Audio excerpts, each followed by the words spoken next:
Hello everyone, I Harmeet welcome you all in this video. तो आज इस वीडियो में हम बात करने वाले हैं एक मिथ की।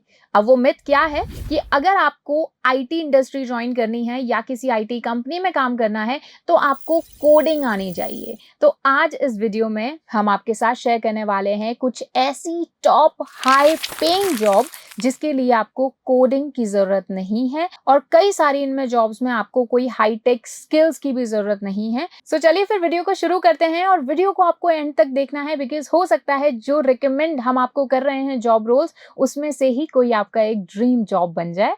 जैसा कि आपको पता है कि आईटी सेक्टर इंडिया में ही नहीं बल्कि पूरी दुनिया में बहुत ही तेजी से ग्रो होने वाला एक सेक्टर है और इसी वजह से इन सेक्टर्स में जो जॉब की डिमांड्स हैं वो काफी ज्यादा बढ़ रही हैं। और ऐसे में जो अभी हमने बात की कि एक मिथ है कि अगर आपको आईटी सेक्टर में जाना है तो आपको टेक नॉलेज होना जरूरी है, आपको कोडिंग आना जरूरी है, लेकिन ऐसा नहीं है। कई सारे ऐसे जॉब रोल्स हैं जिसके लिए आपको कोडिंग या प्रोग्रामिंग लैंग्वेजेस की नॉलेज रिक्वायर्ड नहीं है और स्टिल वो जॉब्स बहुत ही ज्यादा हाई पेइंग हाई डिमांडिंग है। सबसे पहली जो जॉब है जिसकी रिक्वायरमेंट आज हर एक कंपनी को है, सिर्फ एक पोजीशन के लिए नहीं बल्कि कई पोजीशंस के लिए, that is data analyst. Yes, रुकिए एक सेकेंड। आई नो आप समझ रहे हैं कि डेटा एनालिस्ट तो एक टेक रोल है, इसके लिए हमें कोड्स आने चाहिए एंड ऑल, बट ऐसा जरूरी नहीं है। अगर आपकी थोड़ी बहुत मैथ्स अच्छी है, स्टैटिस्टिक्स जो सब्जेक्ट है वो आपका अच्छा है, थोड़ा सा इकोनोमेट्रिक्स में आप थोड़े से फ्रेंडली हैं, तो ये जो पर्टिकुलर रोल है ये आपके लिए बहुत ही परफेक्ट है। बस इसके अंदर कुछ टूल्स की आपको जो है थॉरो नॉलेज होनी चाहिए, लाइक टेबल्यू, पावर बीआई,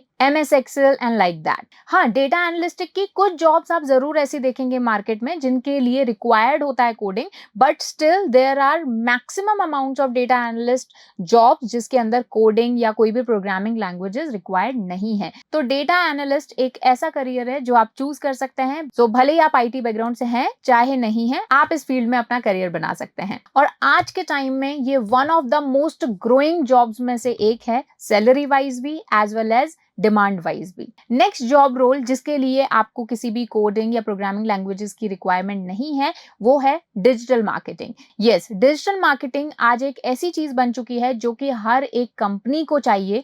हर एक कंपनी में मार्केटिंग डिपार्टमेंट होगा और उस मार्केटिंग डिपार्टमेंट के अंदर सबसे ज्यादा जो फोकस किया जाता है आज के टाइम में वो डिजिटल मार्केटिंग पर किया जाता है। और डिजिटल मार्केटिंग एक ऐसा करियर है, चाहे आप किसी भी बैकग्राउंड से हैं, अगर आपको बेसिक कंप्यूटर नॉलेज है, बेसिक आपको इंटरनेट नॉलेज है, तो आप थोड़ा प्रैक्टिस के साथ में, प्रैक्टिकल लर्निंग के साथ में, लाइव प्रोजेक्ट्स पर काम करके आप एक अच्छे डिजिटल मार्केटर बन सकते हैं और काफी अच्छा पैकेज जो है वो आप उठा सकते हैं। डिजिटल मार्केटिंग में भी कई सारे लेवल्स होते हैं, जैसे basic level, advance level, mastery इन डिजिटल मार्केटिंग। तो आपको मेक श्योर करना है कि अगर आप जितनी अच्छी कंपनी में जाना चाहते हैं, जितनी बड़ी कंपनी में जाना चाहते हैं, उतना हाई एंड कोर्स आपको करना पड़ेगा जिसमें आपको थॉरो नॉलेज लेनी होगी गूगल एनालिटिक्स की, एसईओ की, सोशल मीडिया की, पेड एड्स की, कंटेंट मार्केटिंग की। बाय द वे, अगर आप WS क्यूब टेक के साथ में प्रैक्टिकली एडवांस डिजिटल मार्केटिंग सीखना चाहते हैं तो डिस्क्रिप्शन बॉक्स में आपको फॉर्म का लिंक मिल जाएगा, उस फॉर्म को फिल कीजिए और खुद को एनरोल कीजिए 2 days free demo class of digital marketing batch.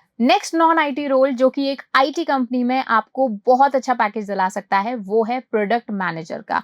Yes, product managing एक ऐसी रिक्वायरमेंट है जो कि ऑलमोस्ट हर कंपनी को चाहिए। प्रोजेक्ट मैनेजर मेक श्योर करता है कि जो भी प्रोडक्ट बन रहा है, अब चाहे वो SaaS प्रोडक्ट हो, चाहे कोई फिजिकल प्रोडक्ट हो, उसका टाइमली उसका कंप्लीशन हो पाए, टाइमली उसकी एग्जीक्यूशन हो पाए, टाइमली वो लॉन्च हो पाए। बेसिकली उस प्रोजेक्ट में जितनी भी इन्वॉल्व टीम होती है उसको मैनेज करने का काम होता है प्रोजेक्ट मैनेजर का। अगर प्रोजेक्ट मैनेजर आपको बनना है तो वैसे जो इसकी हाई एंड रिक्वायरमेंट होती है वो एक MBA होती है, लेकिन अगर आप MBA नहीं भी करते और आपके पास कुछ स्पेसिफिक सेट्स ऑफ स्किल्स हैं, जैसे you have good communication skills, you have management skills, you have leadership skills, उसके साथ में जिस भी इंडस्ट्री में आप प्रोडक्ट मैनेजर बनना चाहते हैं उसकी अगर आपको बेसिक नॉलेज होती है तो you can be a good project manager. और ये भी एक ऐसा करियर है जो कि टाइम के साथ में बहुत ज्यादा बढ़ रहा है। उसी के साथ में नेक्स्ट जॉब रोल जिसके लिए इट इज नॉट नेसेसरी कि आपके पास एक आईटी फील्ड में डिग्री या कोडिंग आपको आनी चाहिए, that is tech support executive. अब टेक सपोर्ट क्या होता है कि जिस कंपनी के लिए आप काम करोगे उस कंपनी के जो प्रोडक्ट यूजर्स हैं या उस कंपनी की जो सर्विस जो भी यूज कर रहा है उसको कोई भी अगर प्रॉब्लम आती है, कोई फॉल्ट होता है, कोई पेज ओपन नहीं हो रहा, कोई सॉफ्टवेयर में इशू आ रहा है, तो वो आप उसे सॉल्व करके दे पाओ। It is kind of helpline for tech people. इसके लिए बस जो भी प्रोडक्ट्स आपकी कंपनी अपने यूजर्स को दे रही है उसके बारे में आपको बेसिक नॉलेज होनी चाहिए। उसी के साथ साथ आपके एक्सीलेंट कम्युनिकेशन स्किल्स होने चाहिए as well as problem solving skills, and you should be familiar with your computer, laptop and basic tech. बाकी इसके अलावा कई सारे ऐसे डिपार्टमेंट्स हैं आईटी कंपनीज के अंदर जो कि नॉन टेक प्रोफेशनल्स को हायर करते हैं, जैसे कि finance department, accounting department, marketing department, human resource department. और एचआर मैनेजर की यानी ह्यूमन रिसोर्स मैनेजर की सैलरी या फिर उनका पैकेज कितना होता है, आई डोंट थिंक आपको बताने की जरूरत है, आप लिंक्डइन पर अभी सर्च कर सकते हैं। मैं एमएनसीज की यहाँ पर बात कर रही हूँ। तो ऐसा कोई जरूरी नहीं है कि आईटी कंपनी में एंटर होने के लिए आपका एक आईटी बैकग्राउंड होना चाहिए, कोडिंग आनी चाहिए, प्रोग्रामिंग आनी चाहिए। जो हमने आज इस वीडियो के अंदर कुछ रोल्स आपको बताए हैं उनको आप फॉलो कर सकते हो। उनके बारे में और डिटेल्स अगर आप चाहते हो तो आप हमें कमेंट सेक्शन में बताओ, हम एक एक रोल पर एक अलग से वीडियो लाने का ट्राई करेंगे। और उसी के साथ ही वर्क ऑन योर स्किल्स, कुछ ना कुछ सीखते रहो, कुछ ना कुछ सीखना जरूरी है जिससे आप कभी फ्यूचर में अगर किसी कंपनी में चाहते हो तो कहीं ना कहीं अपना एक्सपीरियंस दिखा पाओ। कहीं भी एक बार, जरूरी नहीं है कि हम एमएनसी टारगेट करें, कहीं भी एक बार जो छोटी मोटी कंपनीज हैं उसके अंदर एक बार अपना इंटर्नशिप या फिर आप अपनी फर्स्ट जॉब जो है स्टार्ट कर सकते हो। क्योंकि डायरेक्टली हो सकता है कि आपको कोई एमएनसी ना मिले, लेकिन एक छोटी कंपनी पर इसको अगर आप ज्वाइन करते हो तो एक्सपीरियंस आप वहां से दिखा सकते हो, प्लस अपने स्किल्स डेवलप करते रहो, then you can target a good MNC. So I hope आज की वीडियो आपको यूजफुल लगी होगी। अगर वीडियो अच्छी लगी तो लाइक जरूर करना। साथ ही अगर कोई और डाउट्स हैं आपके, कमेंट सेक्शन में हमें बता सकते हो। किसी स्पेसिफिक टॉपिक पर अगर आप वीडियो चाहते हो तो कमेंट्स में हमें बताइए। साथ ही don't forget to subscribe WS Cube Tech YouTube channel. मिलते हैं आपसे नेक्स्ट वीडियो में, तब तक कीप लर्निंग।